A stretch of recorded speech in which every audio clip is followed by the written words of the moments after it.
6 marketing truths every business owner needs to know. If you are a founder and you don't know the answer to this one question, you're almost certainly wasting money right now.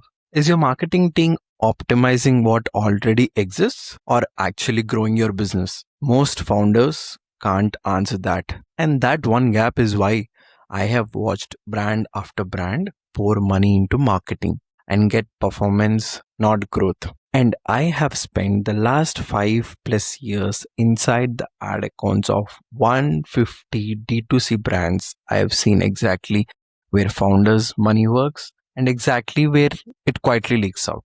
Today, I'm giving you 6 things every business owner needs to understand about marketing. Not as a marketeer, as the person signing the checks. Let's get into it. Truth 1. Know the difference between performance and growth. Here's the first thing that changes how you evaluate your marketing spend forever. Performance marketing optimizes what already exists. Tightening ROAS, lowering CPAs, squeezing more out of the same funnel.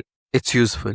It's also got a ceiling. If your team is only doing performance work, you will always be capped by the size of the machine you already built. Growth marketing questions whether it's the right mission at all. New offers, new channels, new ways to make revenue that don't exist yet. So, here's the mistake I see constantly. Founders hire a performance marketeer and expect a growth level thinking. Those are the two different skill sets and two different jobs. If your revenue has plateaued, ask yourself honestly, is your team just optimizing the existing engine, or are they actually finding new ones? If it's the former, that's not a spend problem. That's the role definition problem. And truth too. See, AI should be making your team smarter, not just faster. Every founder I talk to has adopted AI in their marketing. Almost none of them are using it correctly. That is the problem. Most teams use AI to write captions and add copy faster. That's the least valuable use of it. And it's why AI generated marketing across your feed all starts to sound the same. The real value of AI for your business is as a pressure test, a tool that stress tests strategy before you spend a rupee on it. Before a campaign or a new positioning angle goes live, it should be run through a process like, here's our assumption about why this customer isn't converting. Attack it. Find the hole in the logic or modeling outcomes. If we shift 20% of spend from meta to a retention flow, what happens to the LTV? 90 days. And where does this plan break?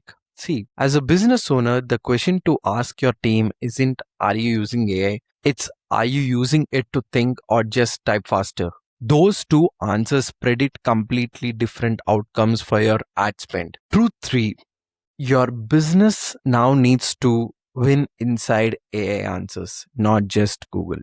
This shift is catching most business owners off guard right now, and it directly affects your customer acquisition cost. The old game, rank on Google, get the click, that game is dying, my friends. Your customers are now asking ChatGPT and Perplexity directly and getting an answer with zero click and zero visit to your website. So the new metric that matters isn't ranking, it's citation. Is your brand the one AI models reference when someone asks a question in your category? And here's what most founders don't realize. These AI models don't pull evenly from everywhere. They lean heavily on Reddit threads, YouTube content, Wikipedia, and structured, credible, community validated information. That means your SEO budget from 3 years ago isn't preparing you for this at all.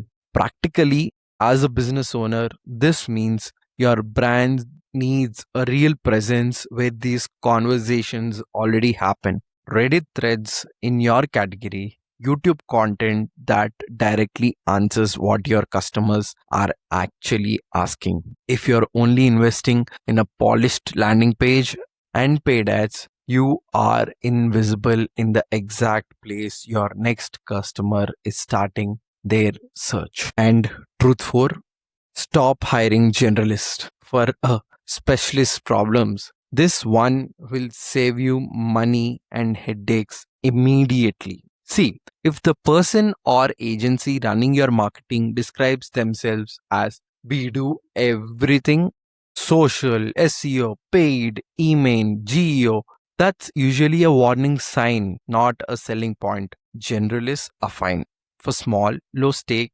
tasks. They are the wrong choice for the thing that actually going to move your revenue. The operator who actually moves numbers for a business have gone deep into one specific area, either retention economics for subscription brands or paid social specifically for a category like beauty or fashion or AEO strategy for B2B. Deep depth beats breadth every time. When real money is on the line, as a founder, the question to ask before you hire anyone for marketing isn't what can you do? It's what's the one narrow thing that you are better at than almost anyone else? If they can't answer that specifically, you are likely paying rates for generalist results. Truth 5: your brand needs to own a moment in your customer's life, not just their feed. So, this is the mistake that quietly caps growth for a lot of founders. Confusing content output with distribution strategy. They are not the same thing. Content is the thing you post. Distribution is where your brand actually lives inside your customer's life. And the brands that build lasting revenue aren't the ones with the most viral post last month. They are the ones that own the specific ritual or moment so consistently that the brand becomes part of the customer's identity. See, Tim Hortons isn't selling coffee, it owns a morning ritual. Nike isn't selling shoes, it owns how people see themselves when they are being disciplined. Neither of those was built with one great campaign. It was built by owning recurring movement in someone's actual life. As a founder, the question for your marketing team shouldn't be just be what's the content calendar.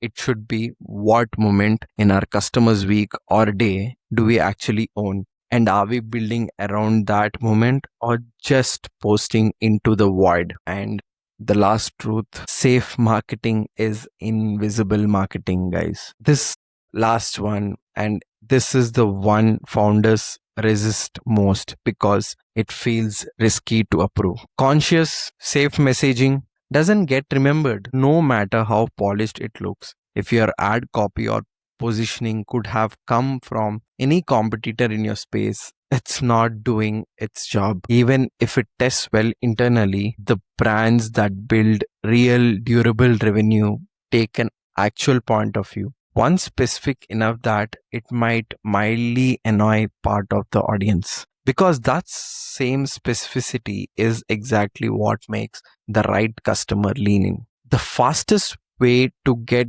there isn't brainstorm session. It's pulling directly from your own customers' reviews, support tickets, complaints, the raw, specific, slightly messy language from your frustrated customers who are already using your products.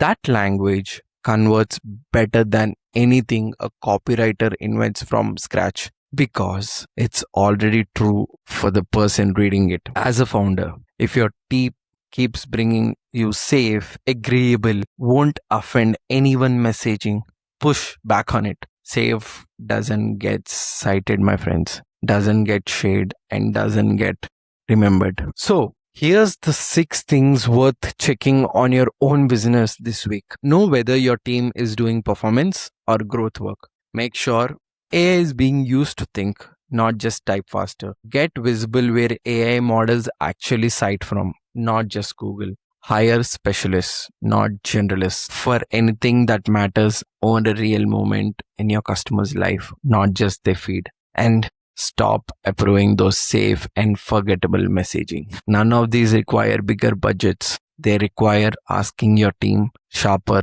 questions. This was useful. Subscribe.